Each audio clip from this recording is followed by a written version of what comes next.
Namaste student.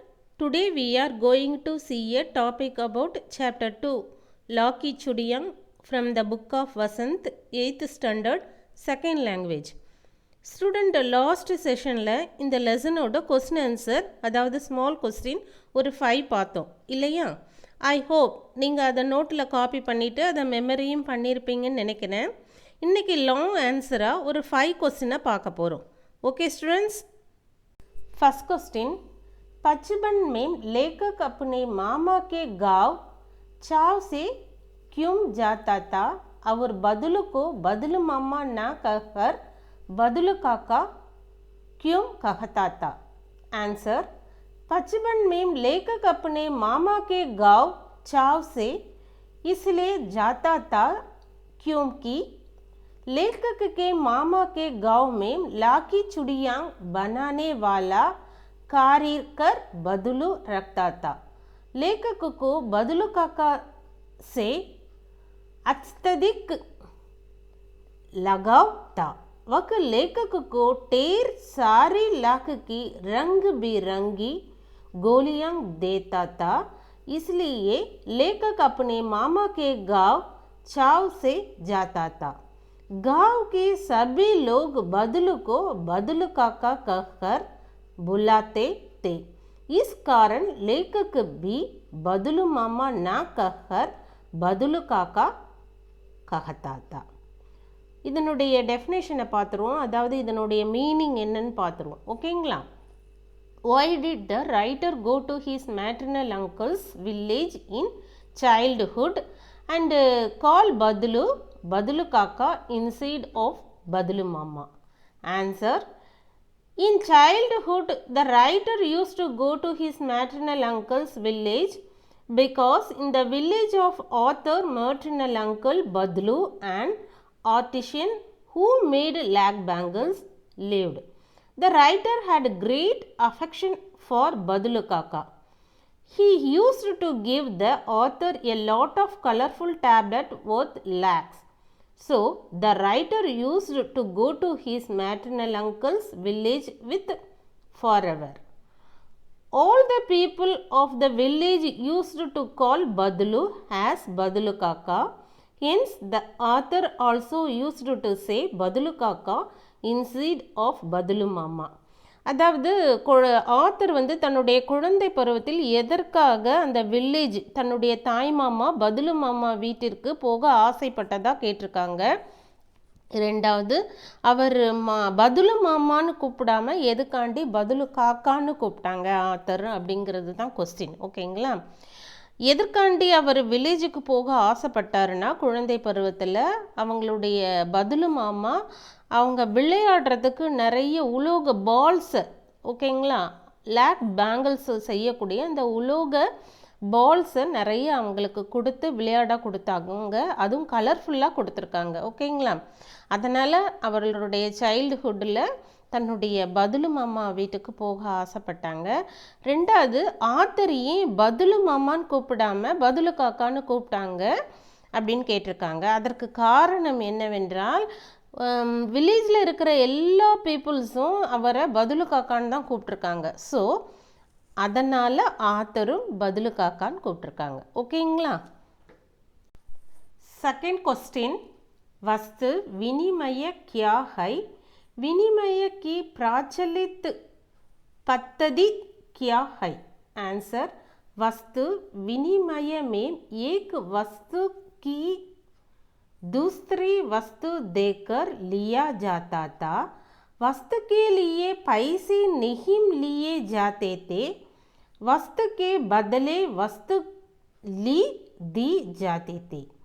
किंतु जब मुद्रा के चलन के कारण वर्तमान परिदृश्य में वस्तु का लेन देन मुद्रा के द्वारा होता है. विनिमय की प्रचलित पद्धति पैसा है. अदावद what is barter, what is the prevailing method of exchange அப்படின்னு கேட்டிருக்காங்க. Answer, in barter exchange one commodity was taken by giving other commodity. no money was taken for the item. Goods were taken in exchange for things. But now, due to the movement of money in the present environment, the transaction of goods is done through money. The prevailing method of exchange is money. அதாவது பண்டமாற்று முறை என்றால் என்னன்னு கேட்டிருக்காங்க. ரெண்டாவது தற்போது நம்ம என்ன மெத்தடை ஃபாலோ பண்ணியிருக்கிறோன்னு கேட்டிருக்காங்க. பண்டமாற்று முறை என்பது நம்ம ஒரு பொருளை கொடுத்தாக்கா அதற்கு பதிலாக அதற்கு ஈடாக அடுத்த பொருளை அதற்கு ஈக்குவலாக இருக்கிற ஒரு திங்ஸை திரும்ப கொடுக்கறது. இதுதான் பண்டமாற்று முறை. ஓகேங்களா? ஒரு காய்கறி வாங்கிட்டோன்னு வச்சுக்கிங்கன்னா அதுக்கு ஈக்குவலாக வேறொரு திங்ஸ் கொடுக்கறது, அதுதான் பண்டமாற்று முறை. ஆனால் நம்மளுடைய இந்த செஞ்சுரியில் நம்ம என்ன மெத்தடை ஃபாலோ பண்ணிக்கிறோம்னா, ஒரு திங்ஸை வாங்கினோன்னாக்கா மணி பே பண்ணுறோம் இல்லையா, அந்த ஒரு மெத்தடை தான் நம்ம இப்போ ஃபாலோ பண்ணுறதா ஆத்தர் குறிப்பிட்டிருக்காங்க. ஓகே ஸ்டூடெண்ட்ஸ், थर्ड क्वेश्चन, मशीनी युग ने कितने हाथ काट दिए हैं? इस पद्धति में लेखक ने किस व्यवस्था की ओर संकेत किया है? आंसर, इस पद्धति में लेखक ने कार्यकर्ताओं की व्यवस्था की ओर संकेत किया है कि मशीनों के आगमन के साथ कारीगरों के हाथ से काम गंध छिन गया, मानो उनके हाथ की काट गए हैं. इन कारीगरों को रोजगार इन बौद्धिक काम ध्यानों से ही चलता था. इसके अलावा उन्होंने कभी कुछ नहीं सीखा. वे पीढ़ी दर पीढ़ी अपने इस कला को पढ़ाते चले आ रहे हैं और साथ में रोजी रोटी भी चला रहे हैं. परंतु मशीनी युग ने यहाँ उनकी रोजी रोटी पर वार किया है. मशीनों ने लोगों को बेरोजगार बना दिया. अदावदु, how many hands have been cut off by the machine age? Right, what anguish has the author alluded to? Answer, in this line the author has pointed to the plight of artisan that with the advent of machines, the work of artisan was snatched away from the hands of the artisan, as if his hands had been cut off. The employment of those artisans was carried on from these ancient works, other than that he had never learning anything. They have been increasing this art from generation to generation, and together they are also running the livelihood. But the machine age has attacked their livelihood. Machine made people unemployed.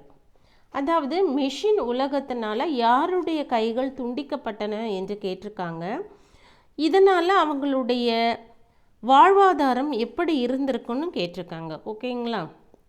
அதாவது மெஷினோட வருகையினால் சாதாரண கைவினை பொருட்கள் செய்யக்கூடியவங்கள சொல்லுவாங்க இல்லையா, அவங்களுடைய கைகள் துண்டிக்கப்பட்டதாகவும் கூறியிருக்காங்க. இந்த கைவினை பொருட்கள் செய்யக்கூடிய அந்த ஒர்க்கர்ஸ் எல்லாரும் தன்னுடைய அந்த தொழிலை ஒரு பரம்பரை தொழிலாக ஏற்படுத்தி இருக்காங்க. அதனால் அவங்களுடைய வருமானம், அந்த தொழில் அழிஞ்சதுனால அவங்களுடைய வருமானம் குறைக்கப்பட்டு ஒரு அன்எம்ப்ளாயாக, ஒரு வேலை இல்லாதவங்களாக அவங்க இருக்கிறதா ஆத்தர் குறிப்பிட்டிருக்காங்க. ஓகே ஸ்டூடெண்ட், இந்த 3 கொஸ்டினையும் உங்களுடைய கிளாஸ் ஒர்க் நோட்டில் எழுதி காப்பி பண்ணி மெமரி பண்ணிடுங்க. இதனுடைய கண்டினியூட்டியை அடுத்த கிளாஸில் நம்ம பார்ப்போம். இன்னும் 2 கொஸ்டின் இருக்குது. ரெண்டாவது ஃபில்லப்பு ட்ரூ ஆர் ஃபால்ஸ் எல்லாத்தையும் அடுத்த கிளாஸில் நம்ம பார்ப்போம். Okay students, thank you.